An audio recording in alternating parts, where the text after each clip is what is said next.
Can you please tell us about Sharda Peeth, one of our greatest ancient centers of education and learning, now located in temporarily Pakistan illegally occupied Kashmir? Who was responsible for its decline and eventual destruction?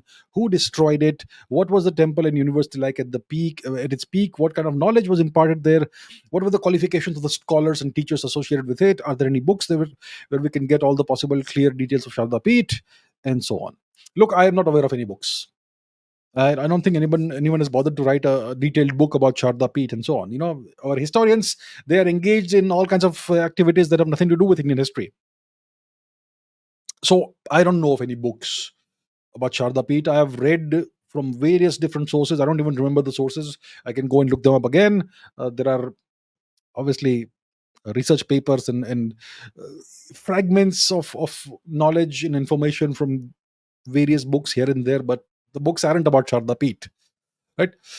So Sharda Peeth was one of our great ancient universities. It existed at least in the 4th century AD, probably before that. It is said to have been created by Lord Vishnu or Lord Brahma, or one of the two. I think one of the two. I don't remember exactly which one. So that indicates that it was considered to be a very ancient university. I'm not sure exactly when it was founded and who founded it, but it was there at least in the 4th century AD. Most likely, must have been there long before that. Sharda Peeth was obviously in Kashmir, and because of the presence of this great university, Kashmir, the land of Rishi Kashyap, was also known as Sharda Desh.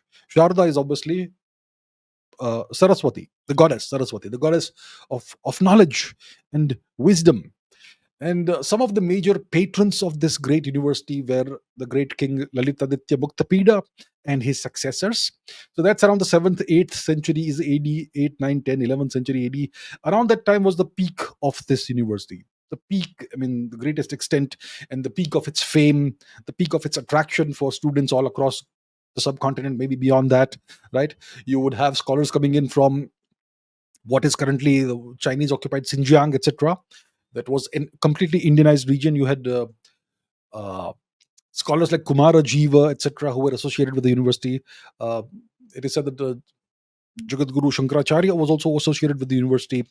So, in ancient India, the universities were always uh, patronized by kings. The kings were patrons who would subsidize the universities, who would give all the money, all the resources needed for the upkeep and running of the university, sometimes expansion of the university, to provide for everything the teachers and students and everybody needs, administrators, all of that, so that there is no obstacle in the smooth running of the university. And the university is said to have had a great library.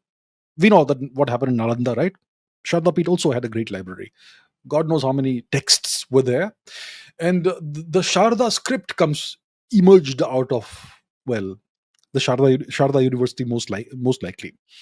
The Sharda script is associated with Sanskrit, and so it is associated with Kashmir, and Kashmir was Sharda Desh. So most likely, Sharda University must have been the place, the institution from which this script emerged, and the Sharda script was used for writing Sanskrit as well as local languages like the precursor to modern day Sanskrit and the various other Daradic languages that were spoken in the northern and western parts of India. We're talking about extreme northwest, which is Kashmir and Gandhar and so on. So it was a great university. It was a great institution of wisdom, knowledge. What did they teach there? They taught you everything that was taught in all Indian universities. They would teach you philosophy. They would teach you the Shastras. They would teach you the Itihasas. They would teach you mathematics. They would teach you astronomy. They would teach you the 64 Vidyas, the 64 arts, all of that.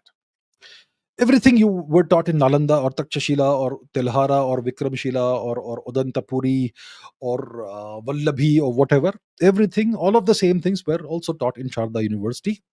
We don't have any records of its curriculum, of its syllabus. Nothing is left today. Everything has been burnt into ashes. So we don't know quite what the details are. But the ancient Indian universities all taught similar subjects. Everything, they were Vishwavidyalayas. Everything under the sun would be taught there. And you would obviously have great scholars there. Qualifications and all, well, we don't have records. We don't have a single name today that still exists of someone who taught there, right?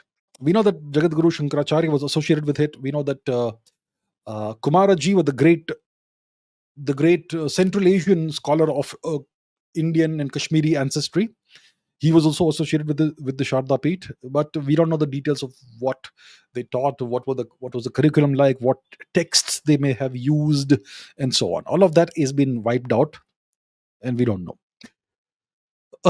Any books? I'm not aware of any books, so I'm sorry I can't help you with that. But maybe if we look around and if we do some deep research, digging for information, maybe we could perhaps find something. But as of right now, I don't know of any books. So that's what I can tell you in brief. And if you're really interested, all of you, my viewers, please go ahead and do some investigation on your own. And if you can find something of interest, something interesting, some new valuable information, please do share it.